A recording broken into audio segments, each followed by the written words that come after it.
Welcome back to This Week on the Rise News, and we must make it very clear that the views of all our guests here are personal views that belong to them and not that of Rise News. And we must categorically state here that we do not subscribe to individuals name-shaming people when they do not have facts. And so we'll continue with the rest of the story that we have. Nigeria's gross domestic product increased by 5.01% in the second quarter of 2021, the strongest growth since the fourth quarter of 2014. This is according to the second quarter GDP report released by the National Bureau of Statistics. The steady recovery observed since the end of 2020 with the gradual return of commercial activities as well as local and international travel accounts for the significant increase in growth performance relative to the second quarter of 2020 when nationwide restrictions took effect. Joining us now to provide more insight into the economic growth is the Senior Special Assistant to the President on Public Affairs, Ajuri Ngilale.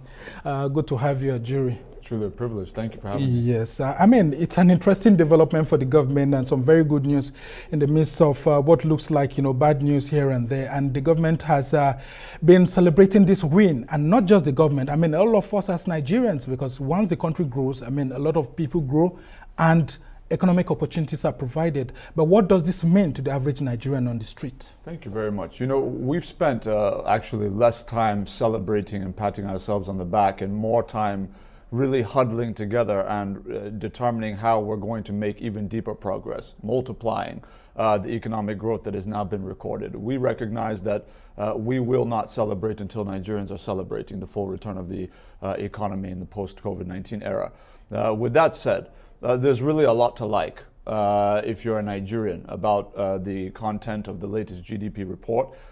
First and foremost, you have a very clear analysis on the part of the National Bureau of Statistics stating that based on where we saw the growth coming from, that we truly are now moving toward having an inclusive economy where growth is coming from sectors that actually employ Nigerians rather than just being capital-intensive sectors that see money flooding in but not really creating the employment that would have an impact on the living standards of people. So with that said, we've seen a nearly double-digit rate of growth in the services sector. And that's really encouraging for us because of the labor intensivity of that particular sector. About 9.2%, the highest since 2010, more than a decade. So that's good. Then, of course, we saw that the rate of contribution of the non-oil sector to the GDP grew at the rate of about 6.7%, which is the highest since the third quarter of 2014. So all of that points to the fact that we are really moving away, in terms of our diversification efforts away from oil and gas. But I think really, very importantly, is we're recording 5% GDP growth at a time when most analysts had projected that we'd still be in recession. Yeah, I mean, that's what's interesting. That's what's so so amazing. Note about this economic Absolutely. growth. It beats the imagination of both economists, all their projections and all of that. And local. In many cases. It was really, I think it was just very few analysts along with government. We have been very consistent since the last quarter of last year that we are going to come out of recession in the first quarter of this year. We said it in the last quarter of last year. Many Nigerians were skeptical, and then they saw the fourth quarter report of last year. We had already broken the recession. And then, of course, 0.51, and now we're talking 5.01. But what's really encouraging is that at a time when we saw a dip in the oil and gas contribution to GDP, we're seeing 5% growth largely from the non-oil sector. And what the implication of that is that as we move into the Petroleum Industry Act implementation phase, what you're really going to now have is significant advancements in terms of increased investment, increased revenue generation, and then ultimately the higher impact of the oil and gas sector on the nation's GDP, along with the non-oil sector. What are the expected investments with that Petroleum Industry Act?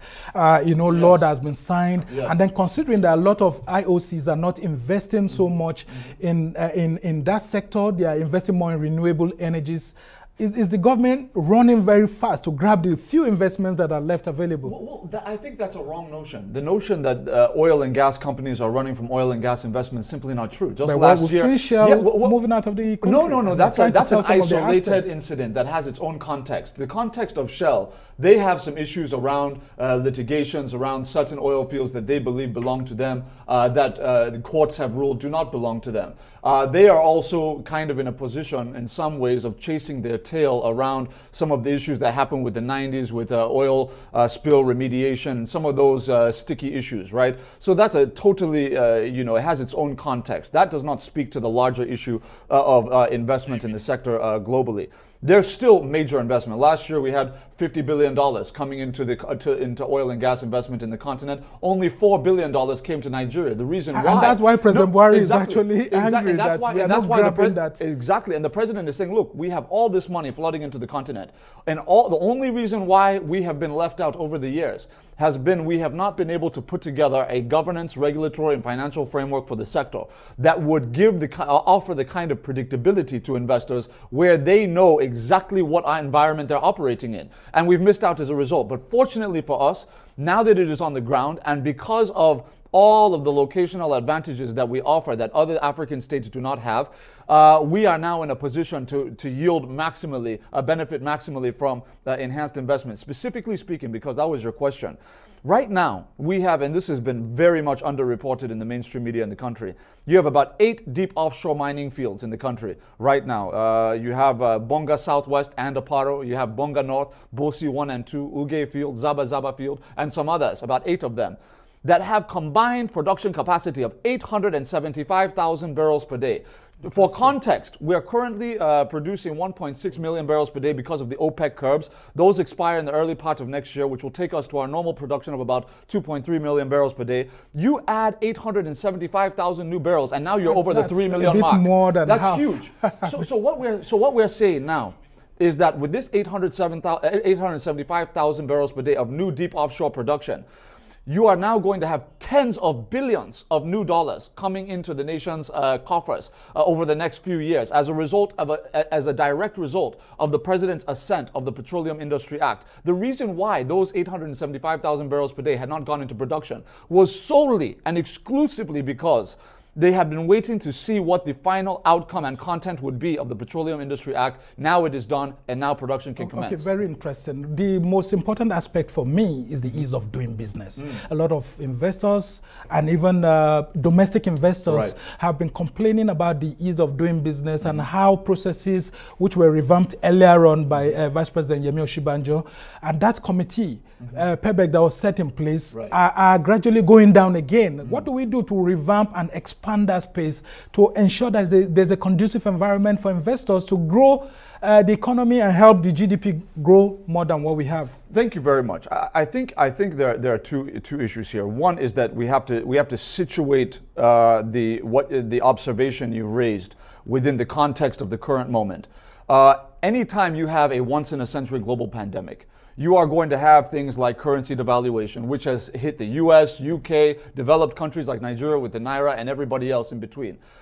You're going to have things like depressed production, depressed, movements of capital, depressed investment, depressed even purchasing quantities in the country, etc. All of these things are going to be impacted. Now, when we look at investment figures and we look at indicators and indices around that usually give you a sense of the health of your business environment in terms of the operating environment, naturally, you're going to see a tick down in the state of a pandemic, right? And that's globally, not just in Nigeria. So I don't think it's quite right within that context to state or maybe come to the conclusion that the Presidential Enabling Business Environment Council has stepped down or stepped back. Rather, what we've been doing, like every other country in the world, has been rapid firing against a once-in-a-century pandemic and the impact it's had on the economy. That's why you've seen the implementation of the 2.3 trillion naira economic sustainability plan. That's why you've seen trillions coming from the central bank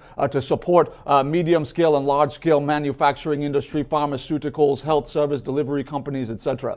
All of this has been done to ensure that in as much as we're focused on optimizing the business environment in the country, 2 out of the last 4 years, we've been named top 10 in the entire world by the World Bank in ease of doing business improvement rankings. So we're definitely moving in the right direction. The issue is, are we moving, are we where we want to be? Absolutely not. But we're taking steps in the right direction. Now, one would want to find out what steps is the government taking to ensure that we go from that percentage that you had earlier alluded that the president is unhappy about on the FDI to ensure that we attract more foreign direct investment into the country, apart from lamentation. Yeah, absolutely. Well, a major part of it is what we've already talked about with the Petroleum Industry Act. That really takes care of so many of the issues around transparency and accountability with the annual internal audits, independent audits of all of the various operators in the sector, including the NNPC, as well as the new regulators in the sector. The Nigerian Upstream Regulatory Commission and the Nigerian Midstream and Downstream Petroleum Regulatory Agency are all now mandated by the same act to open their books to independent auditors every single year.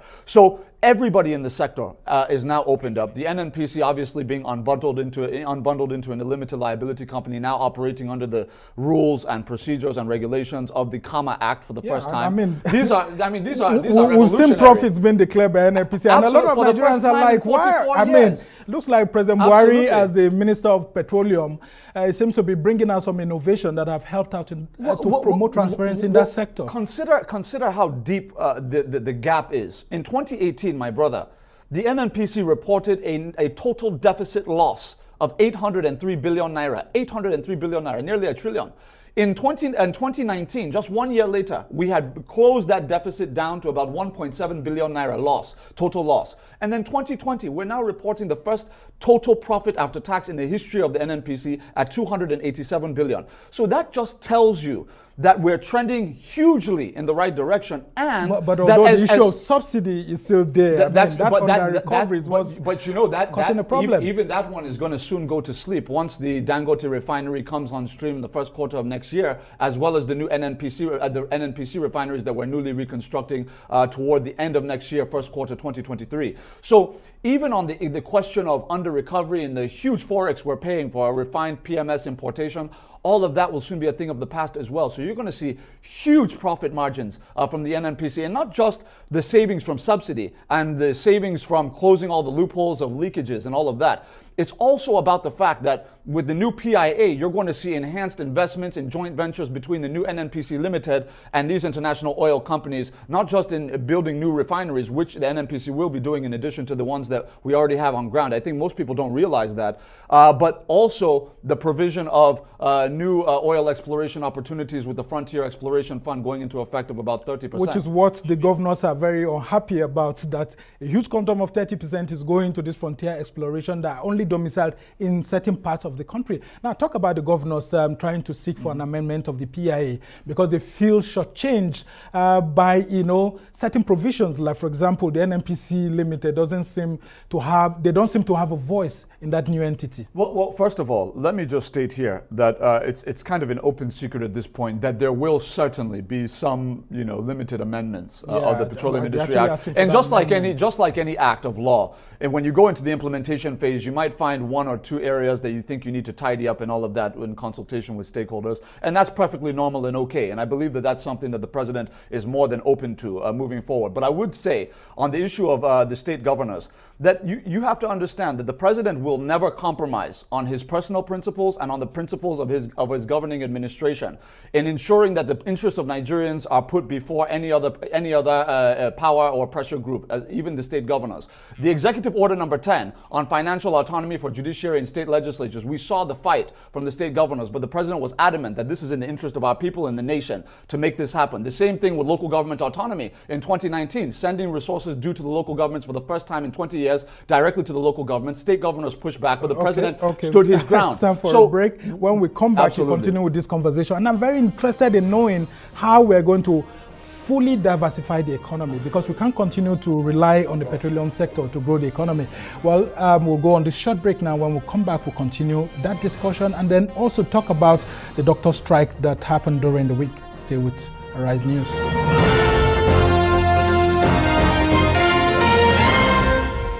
Welcome back to This Week. I'm Somna Sambo, and I still have with me here the Senior Special Assistant to the President on Public Affairs, Ajuri Ngilale, and we're taking a look at the phenomenal economic growth achieved within the last quarter as released by the National Bureau of Statistics, and I'll come back to you, Ngelale. We are focusing on the diversification of the economy right now. A lot of people are seeing a phenomenal growth in the non-oil sector.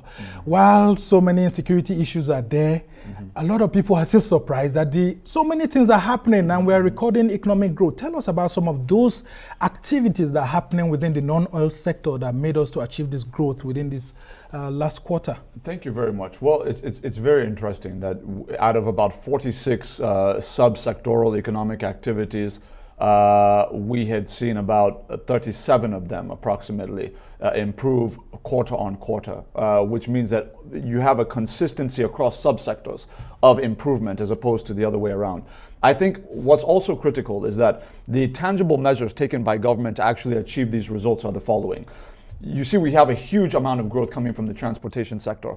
One major reason for that is the fact that we have been working assiduously with the private sector in addition to the unprecedented investment that President Muhammadu Buhari has made through budgetary allocation for the total reconstruction of several roadways across the nation, bridges and the like. What that's really doing for us is not only are we seeing the impact on the construction subsector of the GDP figures and the economy, of course, but in transportation, you're beginning to see roadways open up across the country. A major example. I mean, there was one interesting one I saw just before you go on. Yes. Nigeria opening a road that's leading up to a bridge between Nigeria and Cameroon. And I was like, I mean, it's almost like in Cross River State, exactly. That could actually help to enhance trade between both nations. Regional and trade, reduce absolutely. the security challenges. Absolutely, and there's currently a lot of work going on the Lagos-Badagry Expressway, particularly as you get to the Seme border. Portion of the road in particular. So there's so much work going on at very strategic points. Look at what's happening with at the Apapa Oworonshoki toll gate road with Dangote. That's not by miracle or magic. We actively courted the private sector capital, private capital, to say, look, we recognize that there's not enough public resource out there to fix 50 years worth of deficit in our roadways. So let's unlock this private capital through Executive Order 007, the Road Tax Credit and Refurbishment Scheme. We've been able to say, look, if you provide the upfront finance for a strategic road project, MTN, for example, is taking on Onitsha-Enugu Expressway. I saw that and I was like, wow, MTN is going exactly. into you know, the chairman of MTN too. is Ernest Ndukwe. They're taking on Onitsha-Enugu Expressway. The NLNG is taking on Boni-Bodo Road, a huge project, over 200 billion that project is. Then, of course, you have the Dangote-Apapa Tollgate Road, and there are so many others.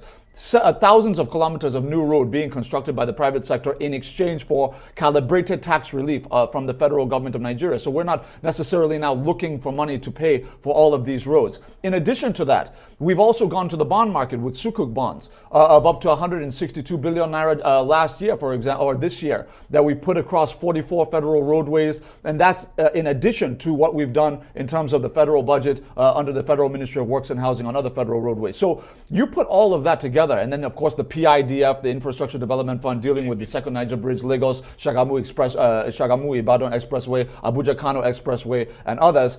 You put all of that together and you see why transportation sector is growing so massively. Very, very and interesting. That's just one out of so many. Telecoms, information and communications technology, and other subsectors are recording phenomenal growth as a result of some of these investments. All right, very interesting. I hope also President Buhari is not accused of, having only majority of these companies, taking on these roads majorly in the south, and then we haven't seen the companies doing more of that in the north. No, but the irony, Somna, is that anytime the president embarks on major infrastructural development programs across the south, and I've named so many of them already, nobody says ethnic agenda. But as soon as there's a project, Northern Railway or AKK pipeline, they say, oh, this is ethnic conspiracy, Northern agenda. Well, I believe that's why you guys are in politics and in government. You know how to balance all those kind of narratives. Well, we'll just go on to this next story. The National Association of Resident Doctors is calling for a state of emergency to be declared on Nigeria's health sector, warning that the precarious situation of the health system will get worse if much is not done. The doctor strike is now close to a month, with the president of the association, Uilawa Ohwak Hussein, saying it takes patriotism for some doctors to still practice in Nigeria despite the poor welfare. Hundreds of Nigerian doctors continue to attend a recruitment drive by Saudi Arabian health authorities in Abuja, Lagos, and Port Harcourt. This development has been generating reactions from stakeholders in the sector. And just before we go, because we don't have enough time, I just want you to talk about how there could be a new narrative of citizen engagement on how we could help to retain medical doctors and how medical doctors could be more patriotic by staying back in the country to help out. I mean, because we have doctor-patient ratio very low. You know, my response may surprise you. My view on this issue is simply that we can't obviously ask any Nigerian to choose between patriotism and their living standards, right? Their livelihoods do matter, so you can't be patriotic at the expense of your livelihood, right? Which is why President Muhammadu Buhari's administration is investing so massively and so urgently in not just MSME capitalization for private businesses across the nation, not just infrastructure to attract the kind of industries and hospitals and facilities that would engage many of the experts that we're producing from our universities, but also ensuring that we are providing the regulatory frameworks in place so that doctors know that their interests are being protected. What we need to understand is there is no magic wand that we can wave to wave away 50 years of failed administration, right? We can't do it. We recognize that we only have 8 years under this administration to do as much as possible, and we're doing it with very limited resources. But what we are saying is that if our people will bear with us, social investment programs were non-existent in the history of the country before President Buhari. All of this infrastructural development at this scope and width is just before you go on, there's one very interesting Absolutely. Investment by the Nigerian Social Investment Authority, which said that it was backing on, helping to provide new hospitals and equipment to ensure that some specific areas, special centers and hospitals are built in the country. And we've just in the Central Bank of Nigeria, under the leadership of the president, also has been moving assiduously to also get trillions of naira into healthcare service delivery companies operating in the country to ensure that they have all the support they need. In addition to that, the massive investment in even our public health institutions. New emergency wards are being constructed across all geopolitical zones of the country. The president not only announced it in his last budget address, but now it's actually happening in implementation. The question is, how do we get the right personnel to man them so that we don't lose them to other countries? There is the point where patriotism does come in, though, Sumner, is because there's two sides of the equation.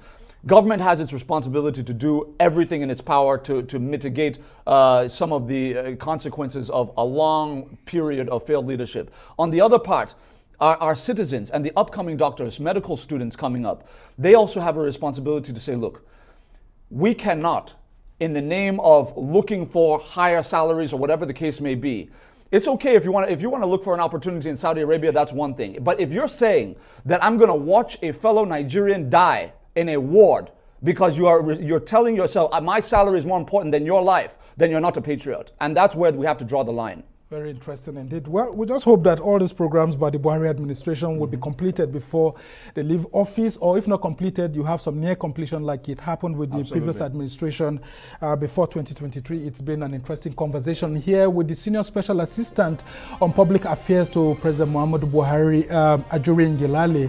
And earlier on, we talked about the PDP crisis and then the insecurity situation in the country. And it's been a very interesting conversation here on This Week. Well, that's how it's been for this edition of This Week from me and the entire team here in Abuja, Lagos, and London. Goodbye and thank you for watching. I'm Sumner Sambu.